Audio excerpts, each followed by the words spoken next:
when you start analyzing a leader's isolated activities without the context of all the decisions they're connected to and the strategies that are connected to, that's where we get into a really dangerous place where we start measuring a leader's value on an independent activity rather than how the entire strategy comes together, right? But he doesn't necessarily know how to communicate to you guys in a way that's going to get you to convert a drive for paper activity into real activity. He may not fully appreciate because he hasn't been in your position, or he hasn't been in it a while, or he's not in that position now for whatever reason.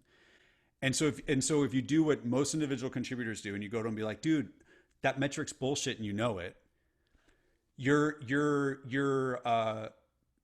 challenging leadership with non-leadership.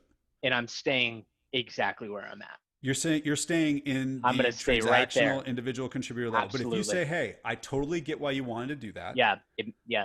I get why we need this. And in fact, I was able to prove why we need this. At the same time, it's going to drive a tremendous amount of unhelpful activity. So here's what I did, and here's what I recommend we do in the future when we're in this position. Like that. In fact, here's what I propose to you. From now on, you tell me the metric that you need to move, and I trust that we need to move it regardless of whether it makes sense, and I'll work to find out how to make it drive reality.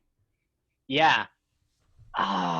Dude, do you know how like his reaction to that is going to be like, he's going to love that. He's going to absolutely love that. Because you're elevating and you're taking some of the burden off of him. Instead of being someone that he has to lead, someone whose energy he has to overcome to lead them, you're stepping up and you're actually owning what he owns, and you're offering your perspective. And again, you have the capacity to do that because unlike all the other drones that just started generating unique quotes, you led yourself. You owned your unique perspective. You found a way to do it. And it actually drove a much better outcome, both for you, for him, and for the company. You led yourself. So you elevated by doing what other people weren't doing. And now you get to lead yourself again by having the conversation with him. And then you lead yourself a little bit by doing the prep so that you can communicate it in a way that demonstrates true leadership.